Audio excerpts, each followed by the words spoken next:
Hello and welcome. Well, today we are asking one big question: are we safe? And the subject matter on the table today is security. Folks, as a country, we never seem or we hardly learn from our mistakes. So every now and then our chickens come home to roost. One after the other, all our sins come home to bite us. But there are some security issues which we are sort of overlooking, and it may come to bite us very, very hard. However, are we looking at the right places? It's the election year. Ghana is going to go into an election. The parties have already started complaining that they're not happy with communication. So that aside, we have the Fulani issue. Agogo is now up in arms, chasing the Fulani tribesmen again. What's the issue there? But most importantly, social delinquency is on the rise. School dropout is on the rise. The number of young ones sleeping rough and pitching camp at a traffic light is alarming. Teenage pregnancy, you don't even want to talk about it. Are all these things going to come back and bite us someday? Folks, another thing which I always say, and anytime you mention it, it's like, well, there goes that, loudmouth. The number of fresh waters that we are polluting on a daily basis. The whole world knows that in the near future, the thing that's going to be in great shortage is fresh water.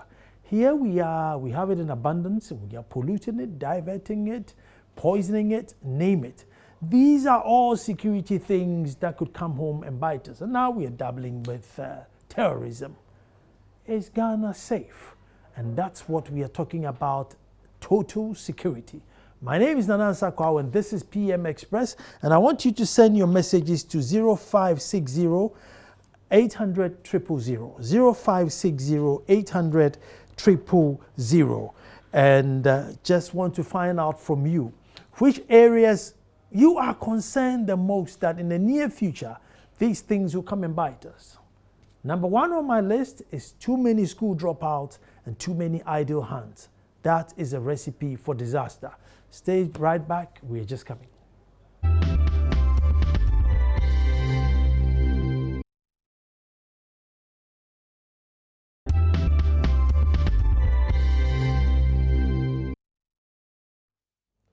Topic discussing are we safe, and we are looking at total security. And not just election security, but we are looking at water shortage, idle hands, every aspect of security that we seem to turn a blind eye on. And I feel that we have to be concerned about. But we normally get very obsessed every 4 years when we get into the ballot box and we all get excited, leaving the weightier matters which one day will come home to roost. And indeed, the last thing we want to come home to roost is an uneducated citizenry and a disastrous natural environment. We don't want these two things to come home and roost. But what is in your top list as security threats for the country? The number is 0560 800 000, 0560 800 000. And we'll be having in the studio Dr. Emmanuel Kwesi, renowned security expert, who will be taking us through, a good conversation of what it is that we are turning a blind eye to, or what it is that we are doing superb. But let's just watch a clip of what is happening in Agogo. Well, we are just coming from the bush. Precisely, there is a town close to Agogo, about 7 miles. And we've been walking for several miles into where Asadu farm. He's actually the best farmer Ashanti region for 2015. And he has been badly affected to the extent that he and his wife carry pump action guns before they can get to the farm. And so we've been following them together with the Konongo Divisional Police Commander, who you just heard there. And we've seen devastation upon devastation. Acres of plantain, cassava eaten by the cattle. And even as we speak, we have to take turns to use water to quench fires started by the Fulani. And it's been explained to me that they set the whole farm on fire with the hope that more grass will sprout from the ashes, and so they can use that to feed their cattle. And so currently, there are more men in the bush still searching for the Fulani man who shot the gentleman dead, and they are still looking for him in the bush as well. So we are currently in the town where the community has finished their press conference. The only people who can go to the farms are those who have arms, just like Mr. Asadu and his wife. And later on, we'll be feeding our listeners with the videos, and you could see that in the town now, all the farmers are here. Many of them have been speaking with. They are saying they are afraid to go to the farms because when it happens like that, both parties are agreed. The Fulani men have had somebody shot who is currently at the hospital, and so they are aggrieved at the moment, and the natives are also aggrieved. So if you don't have any gun or something to protect yourself with, then you're not going to the farm. And so many of the farmers are currently in the town, no farm for today.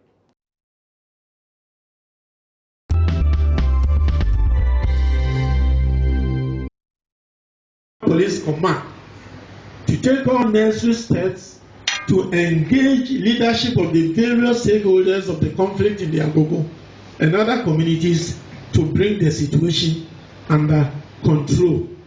It is one of these attempts that necessitated the invitation extended to the Honorable Member of Parliament and Mr. Osu Bempa to come in to assist the Regional Security Council in particular to have a lasting solution to this.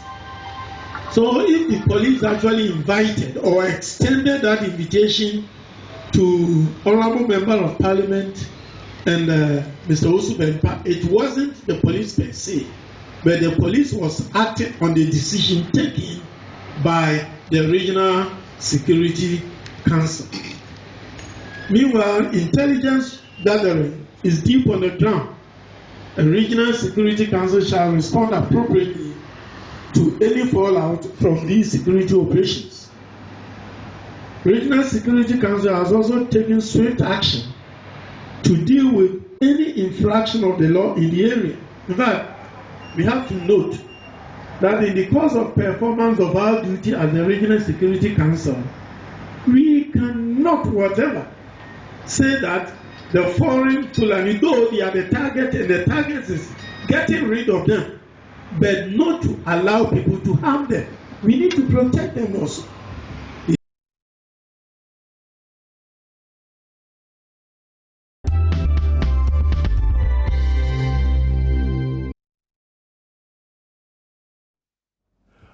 Well, thank you very much for staying with me, and I have Dr. Kwesi Jonah, not Dr. Kwesi Ening, Dr. Kwesi Jonah. Yeah, so please don't book Dr. Kwesi Ening under his Dr. Kwesi Jonah, a governance expert. Senior brother, you're welcome. Thank you so very much, Nana. You're very welcome. And today we're just looking at a myriad of issues. And I was starting with Agogo. I want to go further to look at school dropout. Indeed, some of the things that as a nation we are probably missing. We seem to always focus on election as if to see that's the only boiling point that would happen, and then we leave all things out. So we're just going to have a conversation. But before we do, actually, no, I'll let you give your preliminary comments before I go for a break and come back. So we'll start with this Agogo situation. Could it have been, avoided, or? It could have been avoided a long time ago. I think there's no scientific understanding of the various factors that led to this kind of situation. Mm-hmm. And so people have been using ethnocentric terms. These Fulani people, they are very bad. They are wicked people. Why have you tolerated them, and so on and so forth? But if people had taken the trouble to analyze the situation as a social, political problem, maybe the understanding would have led us to the right solutions much, much earlier. And then we could have avoided everything that has happened, unfortunate incidents that have happened recently. So you go into it. On that note, I'll take a little break, but then I just find out one big question everybody's asking, that in this modern day, I mean, don't you have a barn and keep your cattle and then feed them? Do they still have to be crossing Nima High Road or Yarifa High Road with cattle? Haven't we gone past that? We're coming straight like.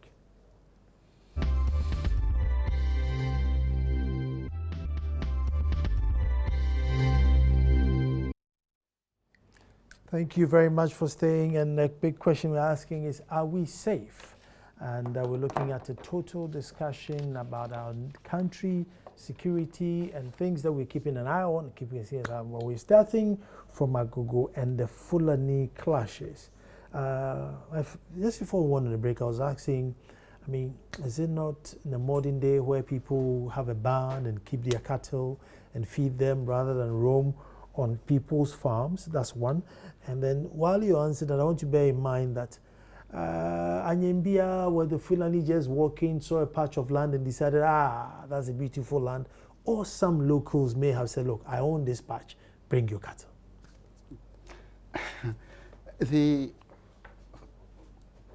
developments that have led to the clashes in the Agogo area and the fury of the local people, especially the youth and so on and so forth, go back to a very long period of migration of Fulani people.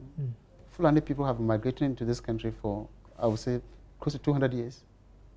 Oh. They are very much a part of Ghanaian society. Even in the Nkrumah regime, they were coming with their cattle. We didn't have these clashes. It's just that the pattern of the migration has changed. In the 60s, during the Nkrumah regime, they came down with their cattle during the dry season, and when the season changed, they sold off the cattle and went back, only to come back another time. So they sold the cattle. Local butchers, local herdsmen, and so on and so on, and went back. But climate change has affected them very severely. Therefore, some of them have decided that rather than keep on migrating and going back and so on and so forth, they will take advantage of the very green pastures that are available in this country and settle in some parts of the country. Now, unfortunately, their animals have been wreaking havoc on so many farms, destroying crops of people, and some of them, a few of them, are so very bad. They can shoot you when you complain. They can rape women, and so on and so forth. It's only a small percentage of the Fulani people who are doing this kind of thing. But question, why is it that this Fulani problem has remained unresolved? Year in, year out, people complain, nobody talks. The reason we have not been able to tackle this problem effectively, both at the national and the local level, is that it is a huge socio-political problem. One in which the Fulani people have successfully integrated the interest of the local elites, the traditional leaders, family elders, with their own interest. When they come to settle on the land, what they do is they pay you in cash, the chief, the family heads in cash and in kind. So, Nana, 2,500 Ghana cedis, but also I give you 2 cows. You are not a Fulani head, but you don't know how to take care of cows. So, oh, fine, take care of them for me. Maybe they'll bear children and I'll have more cows. Eventually, the chiefs and the elders of the area, all of them have cows with the Fulani people. They cannot look after those cows. It is the Fulani people who, so a Fulani man is moving with 100 heads of cattle. Maybe 15, 20 of them belong to chiefs and people. And these are the same local traditional leaders people will complain to when the Fulani cattle invade people's farms. The cattle are not all, they don't all belong to him. They belong to Nana and Busopeni, and sometimes this is chief executive and even a police officers.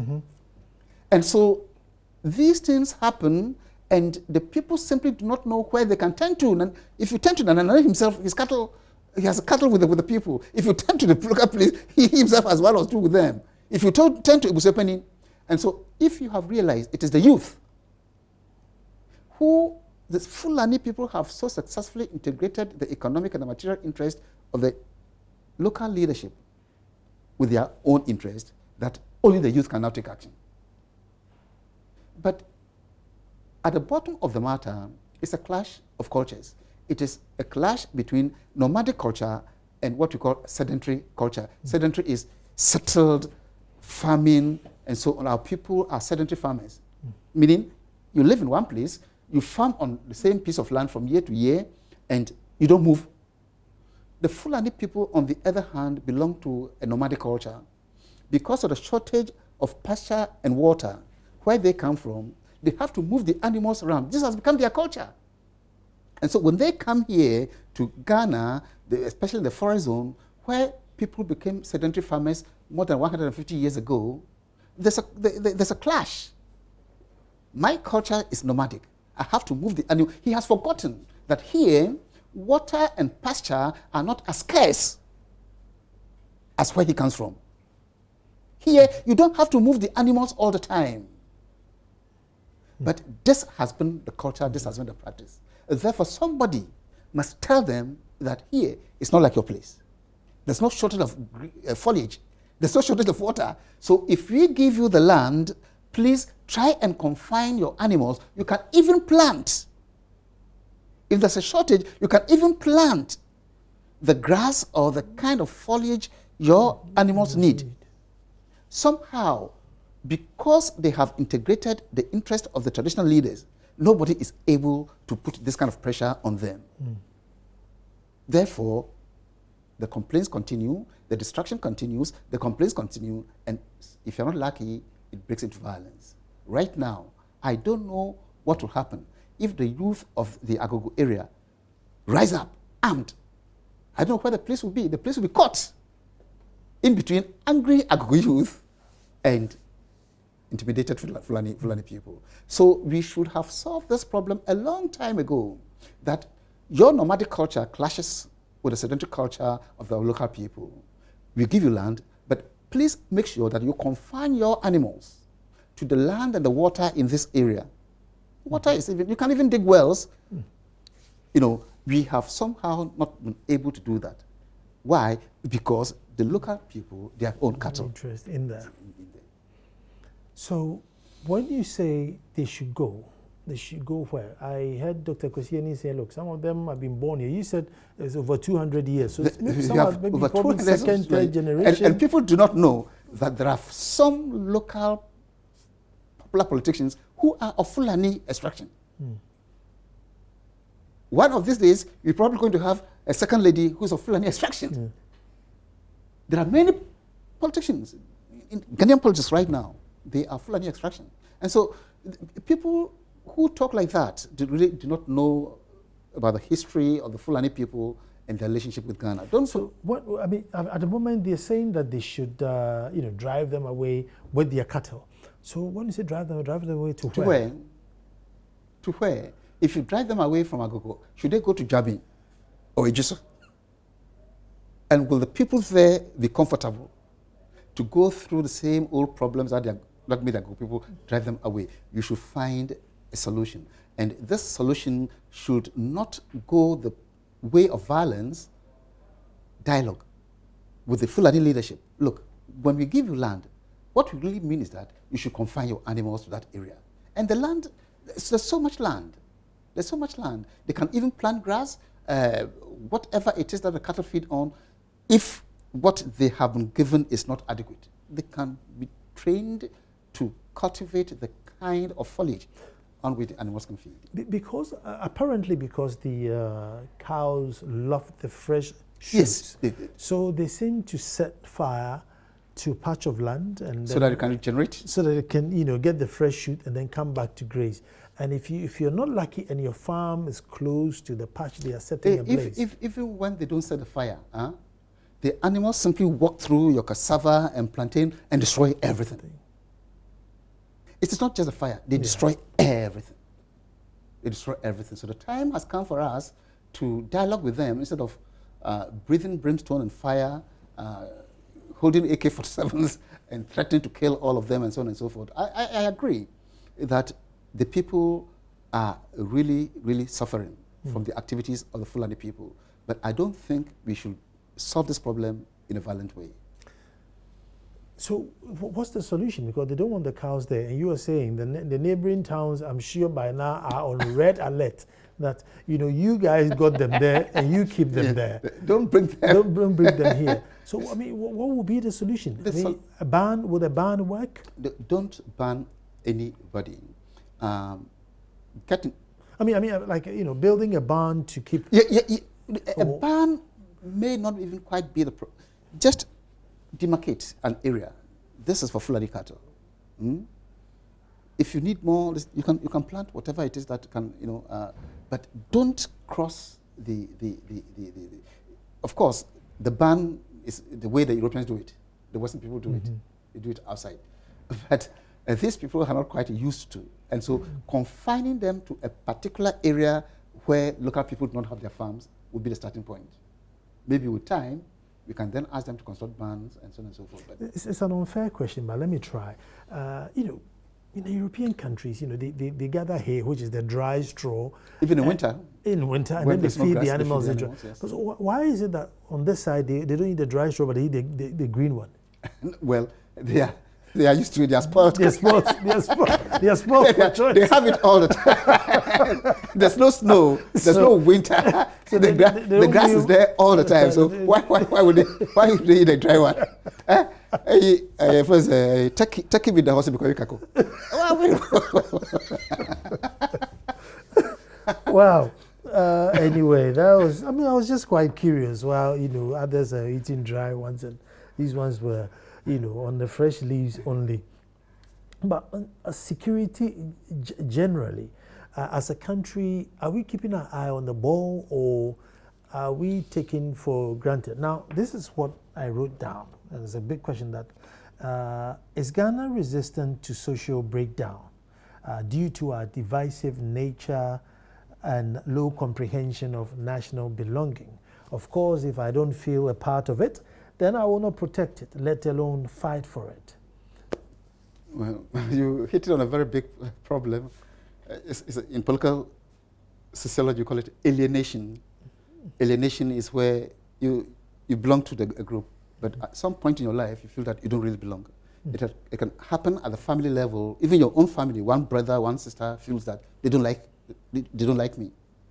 That person is alienated from the family. And so the solution, if you don't want people to get alienated, is to get them to participate effectively in every single activity of the family. You are one family member, they meet, they take decisions, he's not aware.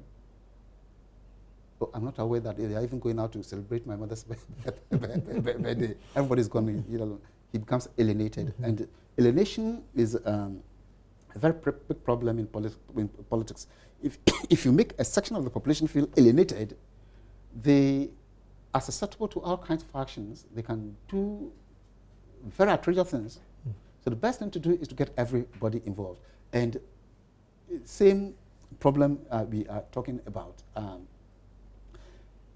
Right now, in the Agogo area, I am very confident that chiefs feel completely alienated.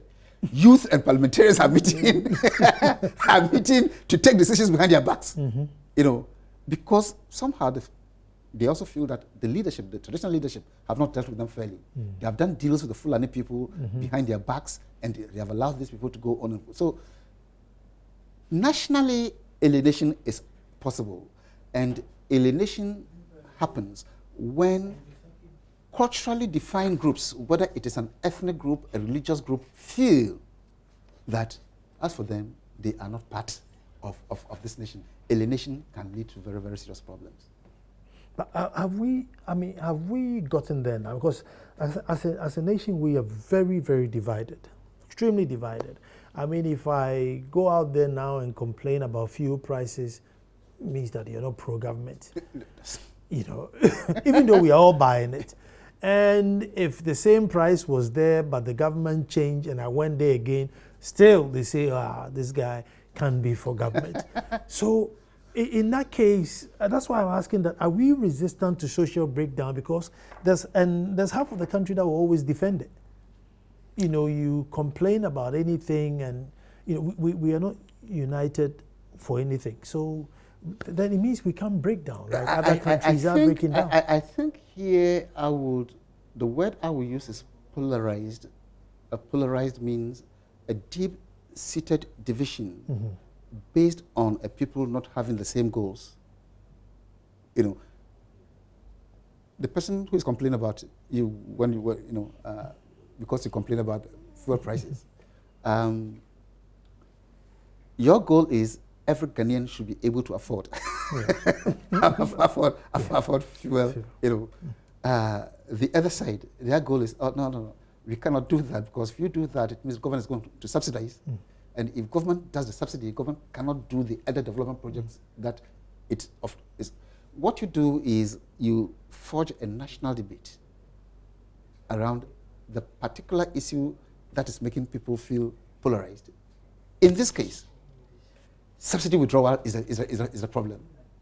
Government simply doesn't want to subsidize the electricity you consume, the water you consume, and if this is the price at which the companies can operate, why not? Come on, pass it on to the consumer. We need to have a certain national conversation around, because it's a very, very big issue. No, but you were doing the academic argument, but the argument you hear on the street is mainly because I support the government. You are making this argument. You are making the government look bad. That's right. But instead of bringing an argument, you say no. Let's get the price. Yes. Let's find a national solution. And that has divided us. Yes. It is. It's very, very unfortunate. So then we are safe. We even in class, when you are talking, you have to be very, very careful. Because simply by complaining about subsidy withdrawal, somebody can give you a party tag that you really don't deserve. Wow. It's not true. You are just doing a rational analysis. So I agree with you, Nana. The way out of this, we don't, as a nation, dialogue enough. So I'm saying that, has it made us resistant to social breakdown? Because we can break down. Because any demonstration you see this year, they are quote unquote anti-government. If you say bring back the light, Red Friday, everything that has complained about anything, no matter how logic it is, half the nation will not join you because you're so as a nation, maybe it's a blessing, because then we will never break down. No, the real reason why you will never break down is not because of the political polarization. The real reason why we will not break down has to do with the family values, the African family, and other social institutions. We disagree as NDC and NPP. Sunday we meet in the same Catholic church, or the same Apostolic church, or the same Presbyterian church, and so on and so forth. So that is cushioning us. That is cushioning us. Wow. Well, I hope it will. So if you compare us to the other nations around us, can I still go further to say, look, we are resistant to such social breakdowns? Well, you can because of the way we are? You can say that if you look at what has happened in Cote d'Ivoire, what has happened in Liberia in the past, what has happened in Sierra Leone in the past, even Nigeria in the very, very distant past, and so on and so forth. And then you ask yourself, why is it that Ghana has been able to,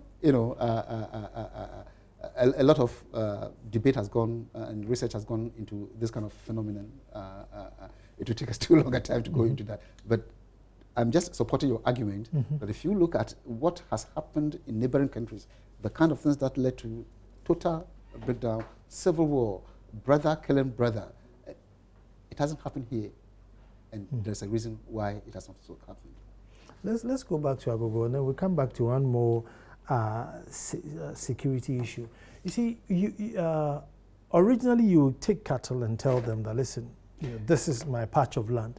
But they would always graze past that patch of land. No, but if you go into that kind of arrangement, clearly defined border areas, you see, then the moment they stray, they would have violated a contractual agreement which says that I have given you this piece of land for your animals to graze on. Don't cross into people's farms. You see, then anytime they cross, somebody will report. Yesterday we saw the Fulani and the leadership can be called, but at the moment we don't have any such arrangement. The few that are, why are they so angry and violent? The Fulani. Yeah. They are angry, and there are many different kinds of Fulani. I told you that they started migrating to this country a very long time ago. And the more recent migrants have not been fully integrated into Ghanaian society. In fact, there's one point I didn't make. The earlier migrants, some of them have intermarried into Ashanti society. They have wives that are Ashanti, which complicates the matter even further. Because if you go and kill his cattle, you are killing somebody's sisters and sisters, husbands, cattle.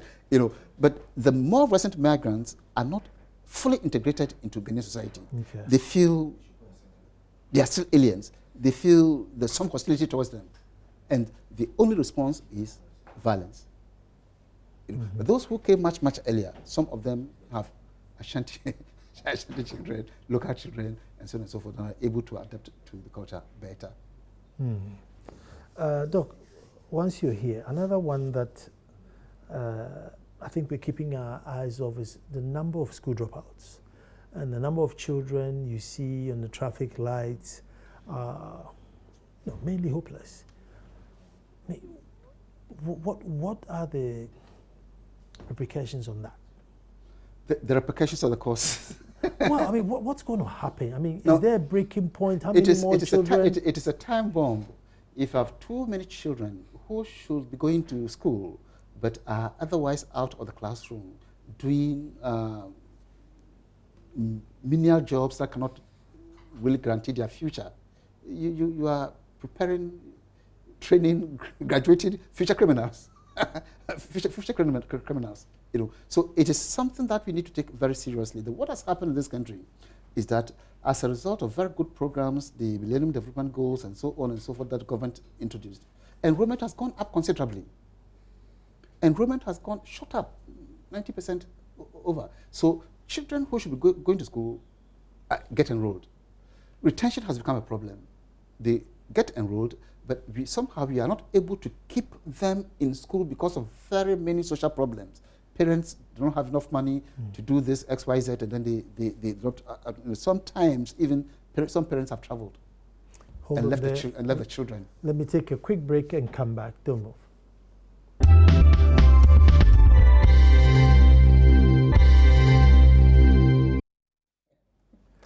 Thank you very much for staying. And are we safe is our big question we are asking today.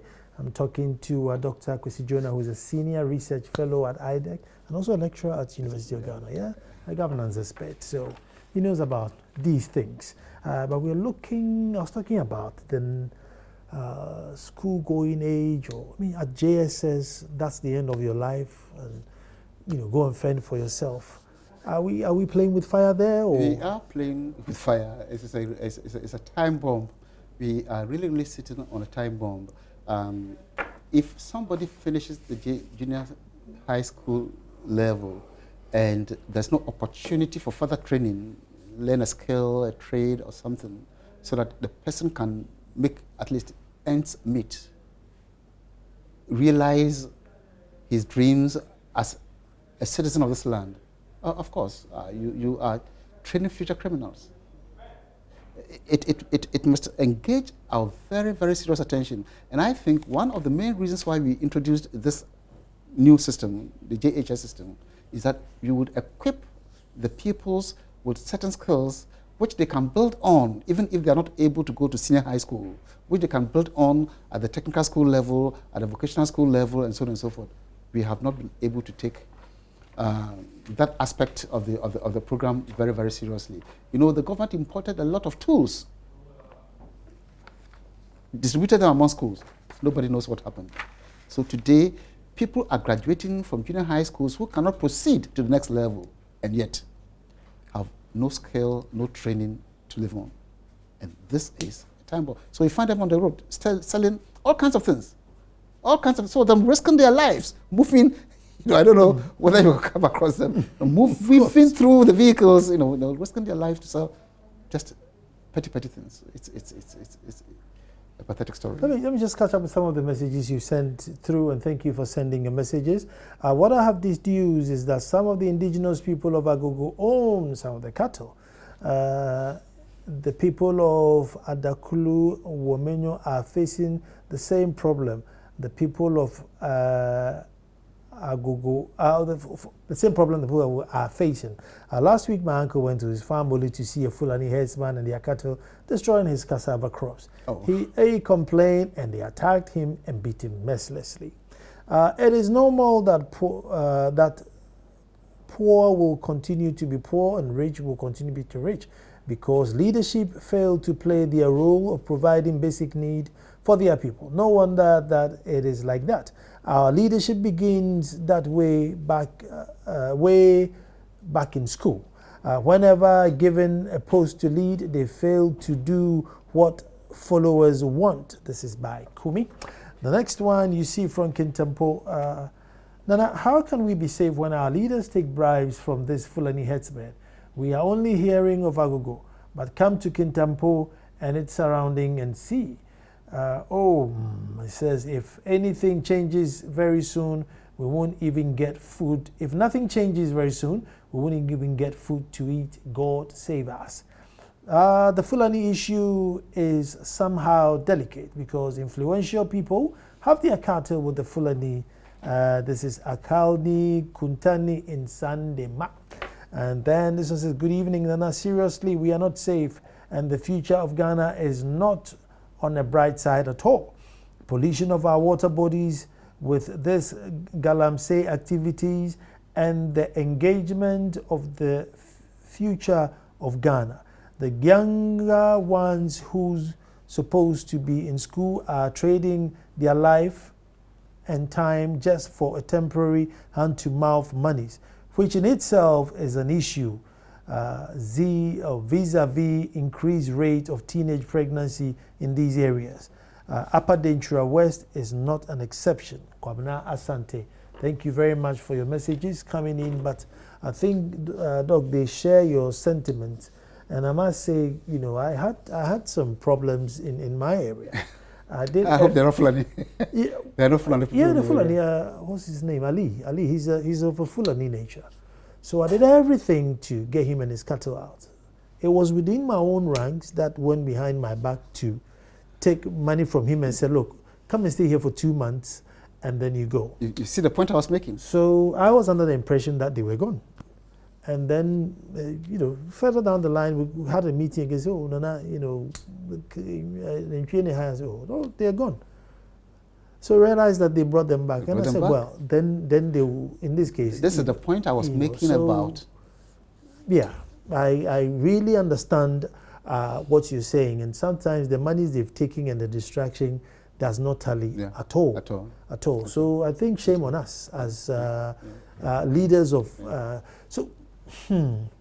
It's up to the youth then. I think. Well, I mean, if you leave the youth to take their own independent actions, we are asking for violence. So somehow the national leadership is corrupted. So maybe you have to go all the way national. Yeah.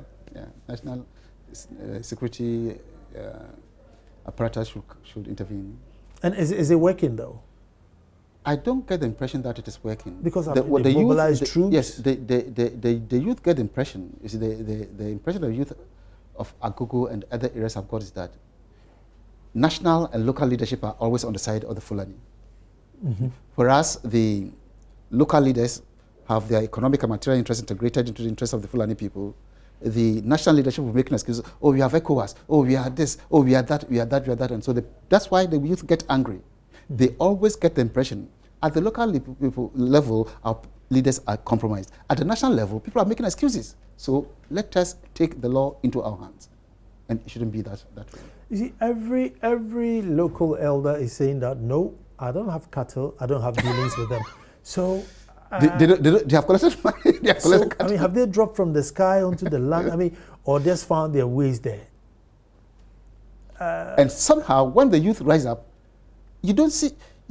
If this was indeed the case, it is the leaders, the traditional leaders and so on, who should be taking the lead. If they didn't have any cattle, if they hadn't taken any money, they should be the ones taking the lead. Well, you swear to defend your people. The youth would give you the backing. That is not the case. It's the youth who are leading themselves. I mean, an unfortunate situation, but I hope it won't lead No, to any I get the impression that the national security is now seriously engaged. Local police commanders should also, I hope some of them don't have their cattle with the Fulani people, should also get serious and so on and so. But I seem to have a bit of confidence in the police because they don't, well, first of all, their main interest is to avoid violence. But they should go beyond that to bring the two sides together, Fulani leadership, local leadership, dialogue. We are now going to confine your animals to particular places. The old contract. See, but the thing is, they are 2, 3, 7, 10 kilometers in the, in the land. So who's going to police them? Who's going to police them? Once the, you need serious community involvement. Once the community, the chiefs and the elders sit down with the Fulani leadership and everybody knows that as I see when there was Fulani people, whenever they stray, you report. Whenever anybody sees them, But do you know the procedure? Yeah. You need to take a picture of the things they destroyed, make a valuation, probably take a picture of the cow and the Fulani man, take it to the police. They then go and the procedure. But there's a DISEC, the District Security Council. Yeah. And I think the situation may vary from place to place. So it will be up to every DISEC, every District Security Council to sit down, committee to sit down and find a solution. We want to confine these people and their cattle. What's the best way of doing it within our particular area? You see, the first reaction of the local is that, look, I need to shoot the cow. And then the police says, no. If you shoot the cow, it's cruelty to animals. They complain. There are so many local people who are in prison just because they retaliated. They are in prison in Isawum and other places. The Fulani people are walking free. This is what is annoying the people. But national security, district security committees should dialogue and find a way out. I don't think this problem is beyond solution. There's no law to protect your land from cattle that's destroying it? Everybody has a right to protect his private property, but what is happening in the Agogo area and other areas, it looks like there's no law at all. No law at all. They just kill it. And the latest I heard is that even forest reserves, forest reserves, areas that the government itself has demarcated as no-go areas for everybody. The Fulani people don't care. Just take the cattle in there. They stay right in the middle of the cut the trees, burn for the fresh forage to regenerate. And so it is not just local people who are suffering. Even the government's own forest reserves are also being attacked. See, because I know for sure that a Ghanaian herdsman would not survive in a Fulani land space, behaving like that. No.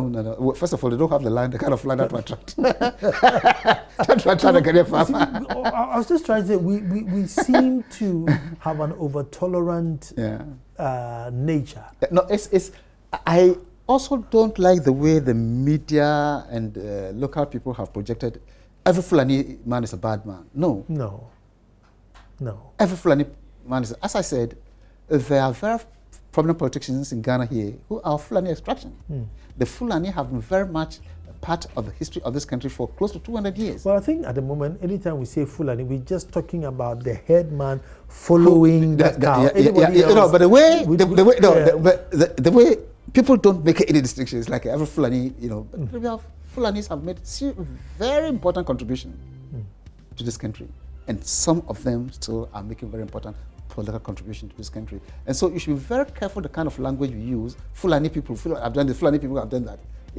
When a Ghanaian commits a crime, say, Kojofosu was arrested, a Fulani man does it.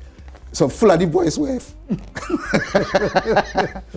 So you should be very, very careful. We have succeeded in antagonizing these people. They feel very threatened, and it's not good.